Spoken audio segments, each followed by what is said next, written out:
오늘도 하나님의 귀한 말씀의 은혜가 또 사도 바울의 믿음의 고백이 우리 모두의 고백이 되기를 간절히 소망합니다.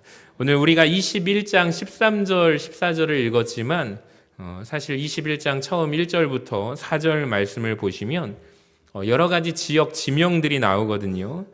제가 한번 읽어보겠습니다. 우리가 그들을 작별하고 배를 타고 바로 고스로 가서 이튿날 로도에 이르러 거기서부터 바다라로 가서 베니게로 건너가는 배를 타고 가다가 구브로를 바라보고 이를 왼편에 보고 수리아로 항해하여 두로에서 상륙하니 거기서 배의 짐을 풀려 함이러라.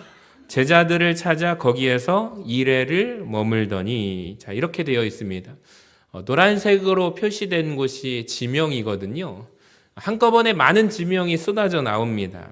등장해서 참 어지럽습니다. 왜 이런 것이 적혀 있는지 잘 모르겠습니다. 근데 여러분 이 부분을 잘 주목해서 보시면 확연한 차이가 있거든요. 제가 표로 한번 정리해 봤는데 한번 보세요. 고스라는 섬에 바울이 며칠을 머물게 되죠? 하루를 머물게 됩니다. 자, 다음 날 로도로 떠납니다. 자, 로도라는 섬에서도 바다라로 가는 배를 환승하기 위해서 잠깐 머물죠. 바다라는 베니게로 건너가는 배를 환승하기 위해서 잠시 들립니다. 보니까 모두 공통적으로 잠깐 들리는 곳이에요. 근데 두로를 한번 보세요. 두로에서는 며칠을 머물게 됩니까? 2일을 머물게 됩니다. 자, 이게 뭐가 중요해서 오늘 성경은 우리에게 말씀하고 있을까요? 자, 의미가 있는데요. 사도 바울이 쓰는 시간을 한번 보라라는 것입니다. 여러분 고스, 로도, 바다라는 그냥 잠깐 지나쳐 가는데 두로에서는 며칠을 머물게 되죠? 따라합시다. 2일. 2일가 며칠입니까? 7일을 머물게 되는 거예요. 그러니까 그 이유가 무엇일까요? 제자들을 만나기 위해서였다라는 거예요. 여러분 우리가 오늘 보았던 이 지명들이 우리는 잘 모릅니다. 근데 이 당시에 너무나도 유명했던 섬들이라는 것을 아십니까? 특히 고스라는 섬은 어떤 섬이냐면 교육의 중심지였고 의학의 아버지, 의사들의 아버지라고 말하는 히포크라테스 아세요? 그러니까 이 사람의 고향이 어디냐면 따라합시다. 고스. PPT 혹시 준비됐나요? 예, 의학의 아버지죠. 고스라는 섬이 이 사람의 고향입니다. 그러니까 고스라는 곳에는 어떤 곳이냐면 유명한 병원들이 있었대요. 그리고 이 당시에 의원들이 많았고 의대가 있는 지역이었다고 합니다. 그러니까 생각해 보세요. 여러분 좋은 의사들이 많은 곳이에요. 질병을 고침받기 원하는 환자들이 전국 각처에서 원근 각지에서 일부러 찾아오는 지역이 고스라는 섬입니다. 근데 바울은요 이곳을 그냥 지나쳐 갑니다. 여러분 바울도 질병을 가지고 있었다는 것을 아십니까? 성경에 보니까 안질이 있었다라고 합니다. 자, 그렇다면 지나가는 길에 고스라는 섬에 들려서 잠깐 머무르면서 좋은 의사를 만나서 고침받고 가도 되지 않을까요? 근데 바울은 조금도 그런 생각을 하지 않아요. 그냥 지나쳐 갑니다. 자, 그 다음 날을 어디로 가냐면 따라합시다. 로도. 로도라는 섬은요, 오늘날 로도스라고 불리는 섬인데요. 소아시아 반도에 자리 잡은 섬들 중에 가장 큰 섬이래요. 별명이 하나 있습니다. 장미의 섬입니다. 그러니까 이 섬이 온 모든 곳이 장미로 뒤덮여서 아주 아름다운 섬이라고요.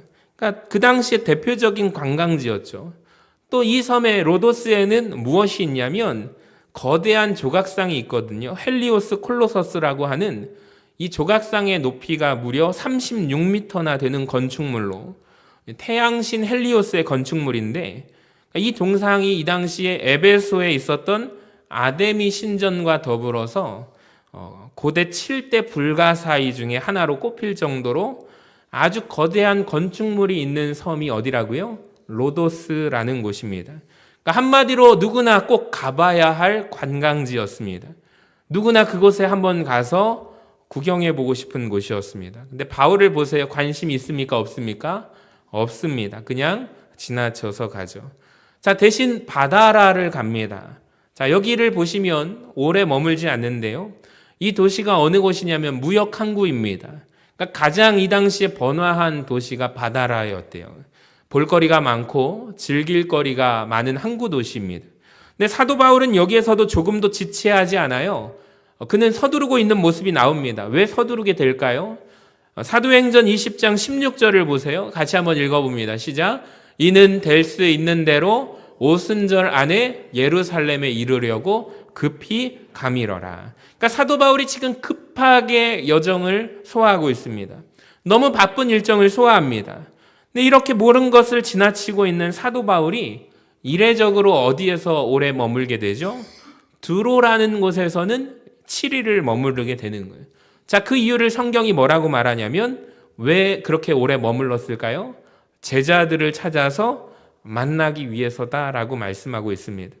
사랑하는 여러분, 바울이 시간을 어떻게 쓰는지 한번 잘 보세요. 그리고 바울이 또 얼마 전에 시간을 썼던 곳 사도행전 20장을 한번 보여주시면 밀레도라는 곳에서 에베소 교회 장로님들하고 작별 인사를 했던 곳이죠.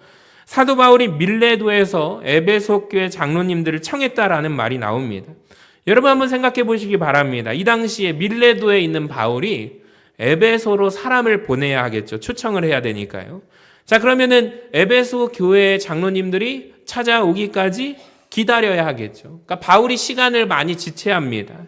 그래서 아마도 그 시간이 아까워서 그 다음에 있는 섬들을 빨리 지나쳐가고 두로에서는 왜 오랫동안 머무르냐면 예수를 믿음으로 말미암아 박해받고 핍박받는 제자들을 위로하기 위해서 많은 시간을 썼다라는 거죠.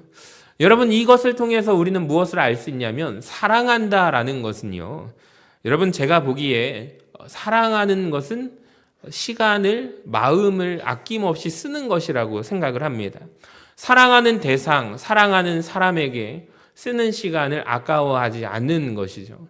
그러니까 오랫동안 만났던 연인들이 헤어지게 될 때 어떻게 알게 될까요? 대부분 그 마음을 알게 된다고 합니다. 시간 쓰는 것을 그 대상에게 아까워하기 때문입니다.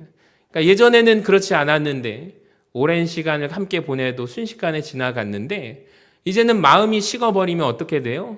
이 사람과 만나는 것이 내가 아까워요. 그래서 자꾸 시계를 쳐다보게 되는 거죠. 그러면서 헤어지게 되는 것입니다. 여러분, 그러니까 사랑하는 대상에게 우리가 시간 쓰는 것을 아까워하지 않는 것, 그것이 사랑하는 것 아닐까요? 그러니까 오늘 성경이 왜 이 말씀을 기록하고 있냐면 우리가 보라는 것입니다. 무엇을 보라는 것이냐면 사도 바울이 여러분 무엇을 사랑하는가를 보라라는 거죠. 사도 바울이 무엇에 가치를 두고 살아가는 것을 보라라는 것입니다. 그는 한마디로 하나님의 일을 사랑합니다. 그는 하나님의 사람들을 사랑합니다. 세상 것에 별로 관심이 없습니다. 관광지, 누구나 꼭 가봐야 할 곳, 그는 들리지 않아요. 관심이 없어요. 그런 것들을 사랑하지 않습니다. 자, 지금만이 아니라 지난 3차에 걸친 전도 여행을 하면서 한 번도 그는 관광하지 않아요. 그러니까 다만 하나님의 사람들을 돌보고 만나는데 시간을 쓴다라는 거죠. 사랑하는 여러분, 오늘 말씀을 통해서 나를 한번 돌아보기를 원합니다. 제가 질문해 보겠습니다. 여러분, 하나님을 사랑하십니까? 아멘 하시기 바랍니다. 하나님 사랑하십니까? 진짜로 하나님을 사랑하십니까? 여러분, 그렇다면 하나님 앞에 나와서 하나님 앞에 내 시간을 아까워하면 안 됩니다. 하나님을 사랑하는 사람은 하나님 앞에 나오는 시간이 조금도 아깝지 않아요. 오늘 여러분이 무엇을 하는데 많은 시간을 쓰는지 한번 돌아보시기를 바랍니다. 나는 바울처럼 하나님의 일을 하는데 하나님의 사람들을 만나는데 시간을 쓰는 것을 아까워하는가? 아까워하지 않는가? 여러분, 하나님의 사람처럼 하나님의 사람들을 만나는 시간을 아까워하지 않는 은혜가 우리 모든 성도들에게 임하기를 주님의 이름으로 간절히 축원합니다. 자, 두 번째로 제가 오늘 말씀에서 주목하고 싶은 것은요, 성령의 감동에 인간적인 반응이 더해지는 것을 우리는 조심해야 합니다. 그러니까 오늘 본문 말씀을 보니까 아주 재밌는 말씀이 나오거든요. 그게 무엇이냐면 모든 사람들이 주의 성령의 음성 감동을 받게 됩니다. 동일한 말씀을 받거든요. 동일한 감동을 모든 사람들이 경험하게 됩니다. 그런데 모든 사람마다 반응은 똑같지 않아요. 다를 수 있다라는 거죠. 여러분, 가만히 보니까 본문에 등장하는 사람이 한 사람도 똑같이 예외 없이 성령의 감동을 받게 되는데 그게 무엇이냐면 사도 바울이 예루살렘에 가면 어떻게 된다? 붙잡힌다. 따라합시다. 붙잡힌다. 그러니까 이런 감동을 받게 돼요. 누구도 이 사실을 부인하지 않습니다. 모르지 않습니다. 자, 4절 말씀에도 보시면 등장하는 제자들도 하나님께로부터 감동을 받아요. 사도 바울이 예루살렘에 가면 붙잡힌다. 이 감동을 받게 돼요. 11절도 보세요. 아가보라는 선지자가 나오는데 이 사도 바울의 띠를 가지고 그가 행동을 하거든요. 자, 이 띠의 주인, 이 띠의 임자가 그곳에 가면 붙잡힙니다. 예루살렘에 가면 붙잡힌다라는 거예요. 그러니까 사도 바울도 잘 알고 있습니다. 내가 예루살렘에 가게 되면 내가 붙잡히게 될 것을 이미 성령이 각 성에서 나에게 증거했다라고 바울이 말하고 있거든요. 여러분 생각해 보세요. 하나님의 말씀은 동일합니다. 하나님이 주시는 감동은 동일합니다. 자, 그런데 모든 사람들이 그 반응에 대해서 다를 수 있다라는 것을 보시기를 바랍니다. 그러니까 사도 바울의 주변에 있는 사람들은 이렇게 해석을 해요. 사도 바울이 가면은 붙잡힐 거니까 어려움이 있을 거니까 바울 갔으면 좋겠습니다. 안 갔으면 좋겠습니다. 안 갔으면 좋겠습니다. 이렇게 해석을 해요. 그리고 만류를 하죠. 심지어 울면서 붙들고 말합니다. 사도 바울은 뭐라고 말해요? 똑같이 나 붙잡히게 될 것이라는 것 누가 이미 알려주셨다? 하나님이 이미 알려주셨기 때문에 나는 오히려 마음을 더 단단하게 먹고 예루살렘으로 나는 가리라 라고 하는 것입니다. 여러분 너무 재밌지 않습니까? 하나님의 말씀은 동일하지만 주신 감동은 동일하지만 얼마든지 사람마다 해석과 반응은 달라질 수가 있다라는 거예요. 여러분 그렇다면 무엇이 달랐습니까? 제가 예전에 설교를 통해서 말씀을 드렸는데요. 하나님께서 바울이 감옥에 갇히는 것이 하나님의 뜻이라고 말씀을 드렸던 적이 있습니다. 기억하십니까? 바울이 그곳에 가서 붙잡히게 되므로 하나님이 하시고자 하는 계획이 있음을 말씀을 드렸습니다. 여러분 사도 바울이 붙잡히게 되므로 오늘 우리에게 무엇이 왔죠? 하나님의 말씀, 옥중서신, 감옥에서 썼던 바울이 기록했던 성경이 우리에게 전해지게 된 거죠. 만약에 바울이 감옥에 갇히지 않았더라면, 많은 사람들을 만나는 일에 시간을 썼더라면 성경을 썼을 시간이 있을까요? 저는 그렇지 않다고 생각을 해요. 오히려 하나님의 뜻은 어디에 있었는가? 그가 감옥에 갇힘으로 말미암아 옥중서심을 기록함으로 말미암아 여러분 빌립보서 1장에 보면 사도 바울이 뭐라고 말하냐면 나의 매임받은 것이 복음의 진보가 되었도다라고 고백을 하는 거예요. 그러니까 자기를 통하여 하나님께서 감옥에 갇히게 하는 하나님의 뜻을 말미암아 복음이 넓은 곳으로 세계를 향하여 복음이 전파되게 되었다라고 하는 것이 바로 하나님의 뜻이었다라고 고백을 하고 있다라는 거예요. 자, 그래서 13절에 이렇게 말씀하죠. 우리 같이 한번 읽어봅니다. 시작. 바울이 대답하되 여러분이 어찌하여 울어 내 마음을 상하게 하느냐? 나는 주 예수의 이름을 위하여 결박당할 뿐 아니라 예루살렘에서 죽을 것도 각오하였노라. 여기 보면은 따라합시다. 어찌하여 울어라고 나옵니다. 여러분 이것은 인간적인 반응 아닙니까? 인간적인 생각 아닙니까? 인간적인 행동이라는 거죠. 여러분 잘 생각해 보시기 바랍니다. 이 사람들을 왜 바울을 막을까요? 왜 바울을 못 가게 할까요? 왜 바울이 감옥 가는 것을 왜 싫어할까요? 그 마음속에 뭐가 있어요? 우리가 바울을 사랑하기 때문에. 바울이 고생하지 않았으면 좋겠다라는 생각이 있었어요. 여러분 맞습니까? 그러니까 사도 바울을 사랑하니까 바울이 고생하는 것이 너무 걱정이 되는 거예요. 염려가 되는 거예요. 자, 그런데 이것은 인간적인 생각과 반응입니다. 자, 이것이 더해지니까 어떤 결과가 도출되냐면 잘못된 반응이 나오는 거예요. 그래서 저는 믿음의 공식을 발견했어요. 여러분 잘 보세요. 성령의 감동을 받게 되잖아요. 근데 우리가 무엇을 덧붙이냐에 따라서 인간적인 생각과 반응을 붙이게 되면 더해지게 되면 결과는 어떻게 돼요? 인간적인 반응이 나오게 되는 거죠. 근데 사도 바울은 보세요. 근데 이게 성경의 공식인데 믿음의 사람들은 바울처럼 행동하거든요. 하나님의 말씀 주신 성령의 감동이 있어요. 왜 자기라고 감옥 가는 거 붙잡히는 것 걱정되지 않을까요? 염려되지 않을까요? 얼마나 무서웠을까요? 고난당하는 것 좋아하는 사람이 누가 있겠습니까? 싫지 않을까요? 그런데 하나님의 말씀에 인간적인 생각이 들어오게 될 때 바울이 하는 것은 더하는 것이 아니라 어떻게 해요? 빼버린다라는 거예요.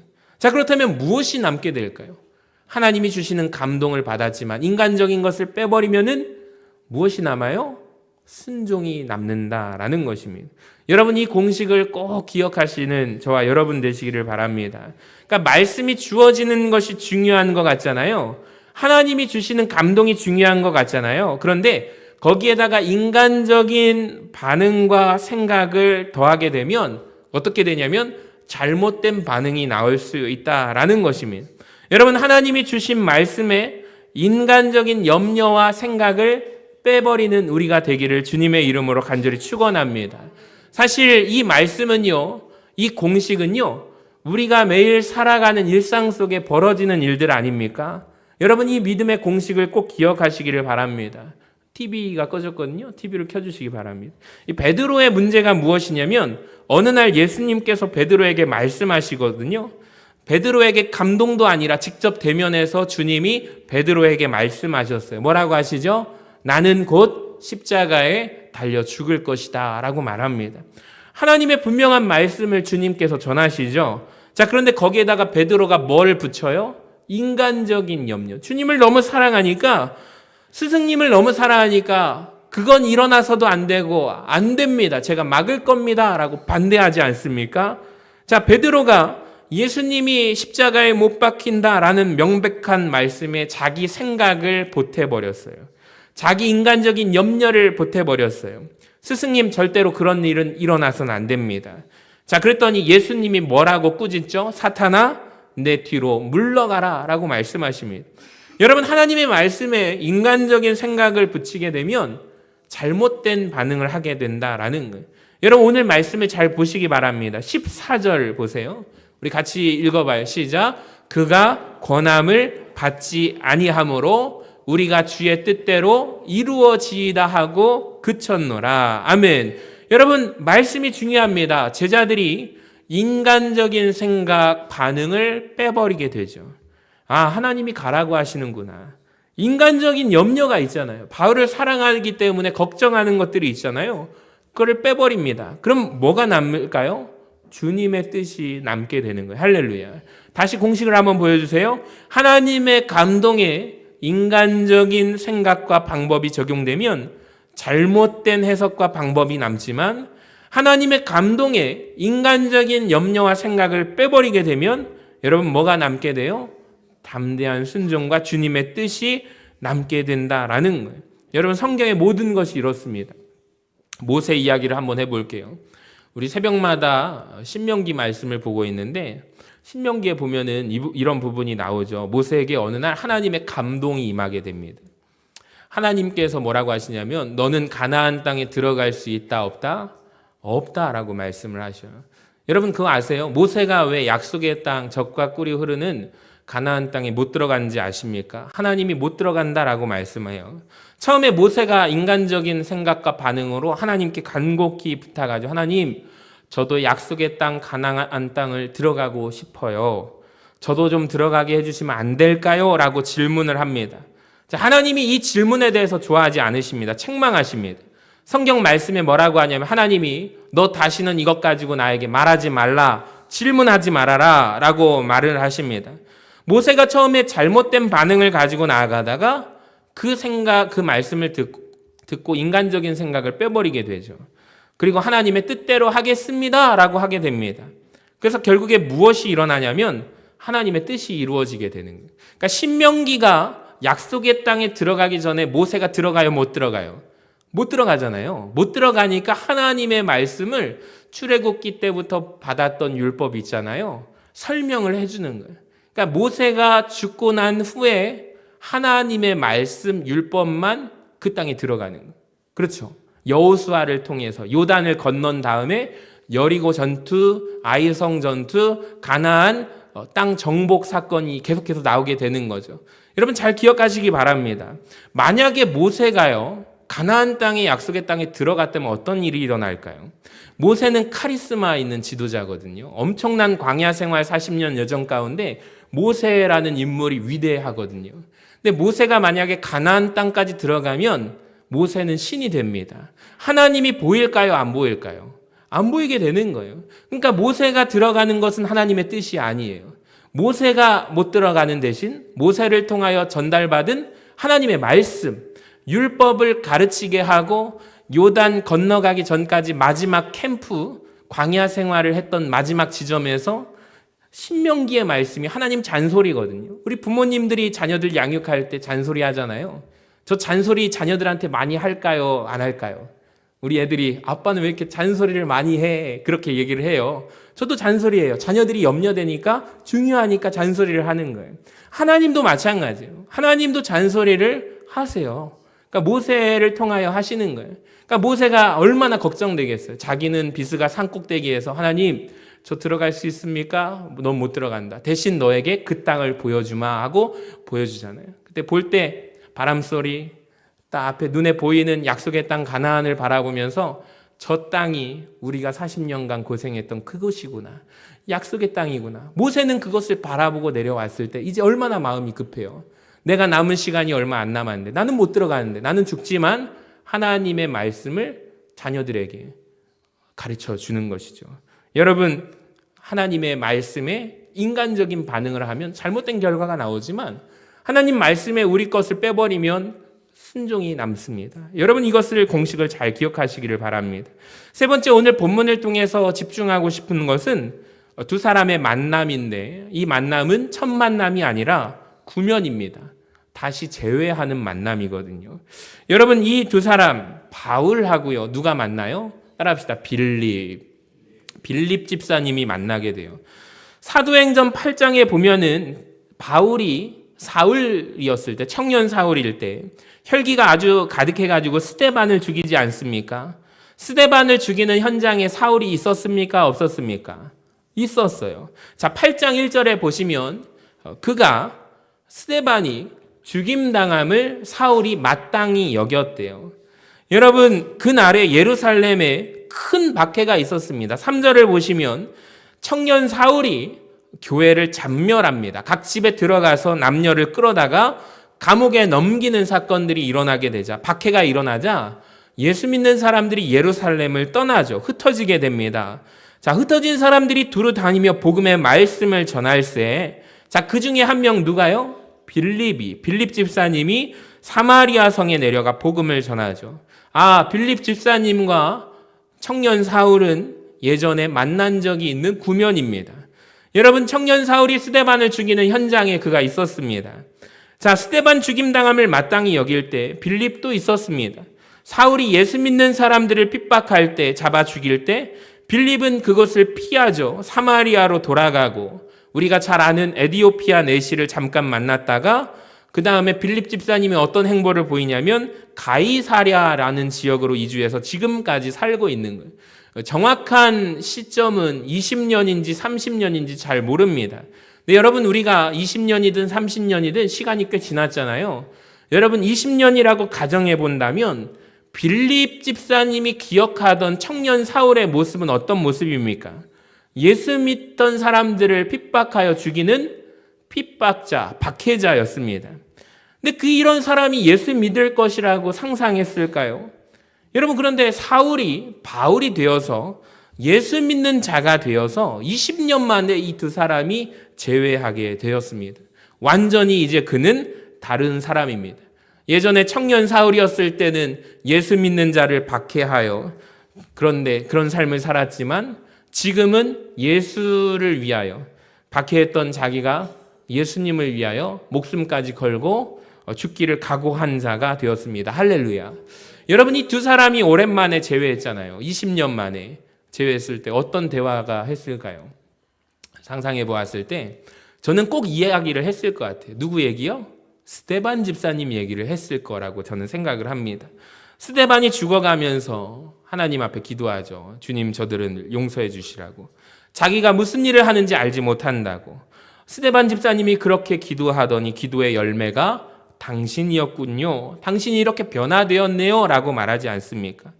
하나님, 내가 만나는 이 사람 이렇게 변화될 줄 알았습니까? 빌립이 고백하지 않았을까요? 여러분, 우리도 마찬가지입니다. 우리가 세상 사람들 만나보면 저 사람만큼은 예수 믿을 것, 절대로 예수 안 믿을 것 같다고 생각하시는 분들이 떠오르시는 분들이 있을 거예요. 여러분, 그런데 오늘 말씀을 통해서 소망을 가지시기를 바랍니다. 여러분, 하나님, 다음에 이 사람을 내가 만날 때 하나님께서 어루만져 주셔서 변화되게 하여 주시옵소서. 할렐루야. 여러분, 사울과 같은 사람이 바울과 같은 사람으로 변하는 은혜가 있기를 주님의 이름으로 간절히 축원합니다. 또 네 번째 주목하고 싶은 것은 빌립의 별명인데요. 여러분, 빌립을 성경은 오늘 8절을 보니까 이렇게 소개하거든요. 따라합시다. 전도자 빌립. 빌립 집사님을 전도자라고 설명을 해요. 별것 아닌 것 같지만 굉장히 중요한 표현입니다. 빌립 집사님 앞에 수식어를 하나 붙이고 있는데 그것은 전도자라는 수식어입니다. 여러분, 사람의 인생이 긴 것 같아도 그 한 사람은 사실 한두 가지 수식어, 이미지로 기억된다는 것을 아십니까? 여러분, 저와 여러분은 어떤 이미지로 기억될까요? 성경에 보면은 예수님의 제자 중에 가룟 유다의 이미지, 떠오르는 별명이 무엇입니까? 예수님을 팔아버린 가룟 유다. 여러분, 가룟 유다 인생에 예수님을 팔아버린, 예수님을 배신한 가룟 유다, 이게 꼬리표처럼 따라다니잖아요. 여러분, 이 한 단어, 한 이미지로 기억하는 거예요. 얼마나 억울할까요? 배신자 유다. 도마는 또 어떤 이미지입니까? 도마. 의심 많은 도마. 여러분, 도마가 얼마나 억울할까요? 한 번 의심했을 뿐인데 의심 많은 도마. 여러분, 근데 아무도 그렇게 기억 안 해주고 의심 많은 사람이라고 기억하는. 다윗은 어떻습니까, 여러분? 다윗은 한마디로 하나님 마음에 합한 자라고 우리는 기억하잖아요. 여러분, 우리 인생이 대단한 것 같지만 대단하지 않습니다. 이렇게 한두 단어로 우리가 기억되게 될 것입니다. 근데 빌립이 오늘 보니까 전도자로 기억된대요. 성경에 전도자라는 단어가 딱 3번 나오는데 에베소서 4장과 디모데후서 4장과 그리고 오늘 사도행전 21장에 나오거든요. 다른 곳에서 그냥 쓰였지만 사람을 향하여 수식하는 전도자는 여기에만 나옵니다. 빌립은 전도자였다라는, 성경이 보기에 그는 전도자였기 때문에 전도자 빌립이라고 말하고 있는 것입니다. 오늘 말씀을 통해서 한번 생각해 보기를 원합니다. 여러분, 사람들은 우리를 어떻게 기억할까요? 한두 단어로 기억하지 않을까요?